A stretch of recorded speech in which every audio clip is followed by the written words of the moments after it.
Matthew, looking at the defensive line performance this past weekend, what are some things you guys can improve on heading into Mississippi State? Maybe not even knowing who their starting quarterback is yet.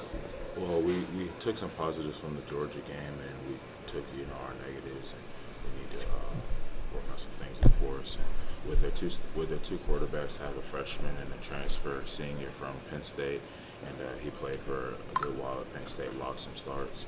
So with their freshman, he moves around a little bit more. Their transfer quarterbacks built almost exactly dimension-wise like the quarterback from last year. So we're just preparing for both of them. Matthew, you feel like you're hitting your stride? I mean, it's been back-to-back weeks. You've been involved in several tackles.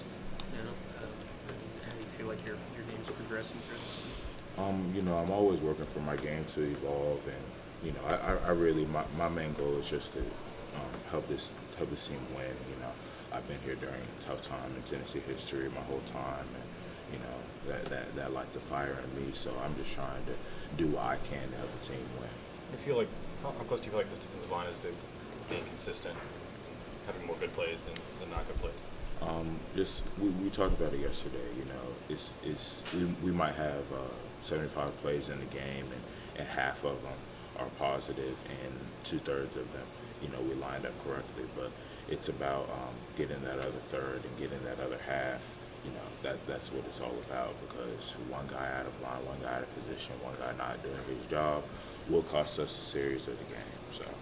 When you talk about guys being in position, from our vantage point, we see a lot of the linebackers moving guys on the defensive line around before the snap. Do you think the defensive line has had a problem with that, or is that maybe a linebacker just doing more? No, it's no problem. It's not even a linebacker doing more. It's just, when the offensive checks, we check too. I think you only played 1 year when Bob Shoop was here as defensive coordinator. I'm just wondering, what are your memories of him, and what's it going to be like matching up with him? I didn't know if you had what's it going to be like seeing him across the sideline? He's a good guy. He's obviously a good coach. I'm not really thinking about that going into the game, to be honest with you. You haven't kept in touch with him at all since this? No. Matthew, what exactly is Aubrey Solomon doing to play so well recently? I'm sorry? What exactly are you seeing from Aubrey Solomon, why he's playing so well? Aubrey, he's a good player. He transferred in from Michigan.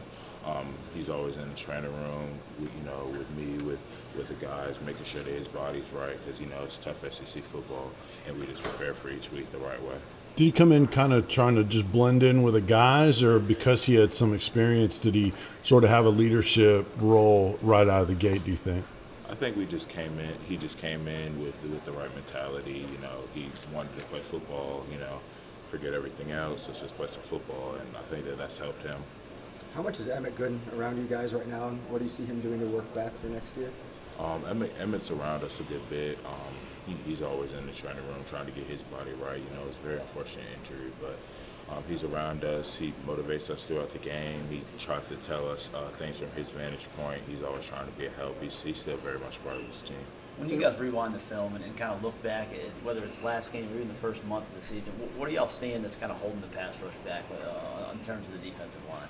Well, as far as the last game, Georgia does have a good line, and their pass rush well. They're pass protect well. They also have 7-man protections and bigger guys. But we just need to have better execution with the one-on-ones. You might get 2 one-on-ones on the ends or 2 one-on-ones on the inside. It just means capitalizing on those, and even if it's not a one-on-one, just pushing the pocket, getting in the quarterback's face. And like I said, like last week, it's not all about just sacking the guy, getting hands up, disguising coverages, and getting hit on them, something to that extent, just to affect the quarterback. Their running back, Kylan Hill, what catches your attention when you look at him? He's definitely an SEC caliber back. He's had quality rushes, quality games in the SEC, and that usually means that you'll be able to play at the next level from a running back's perspective. So he's a good player. We need to get him on the ground, really try to tear him up as best we can, get a ball off, and really try to change the course of a game. Matthew, you guys played well for most of that first half on Saturday. What will it take to turn that from a one-half performance into two-half performances? Well, just taking what we had in the first half and stepping it up a notch, just basically emulating what we did in the first half, did in the second half. Frankly, we're tired of everybody telling us that we played well in the first first half because playing well in the first half doesn't win you games. So we just have to emulate that performance, put it into a four-quarter game because he played for 60 minutes, and we need to do that for the rest of the games here on out. Any more questions for Matt? All right, thanks, Matt. Thank you. Thank you, Matt. Appreciate it.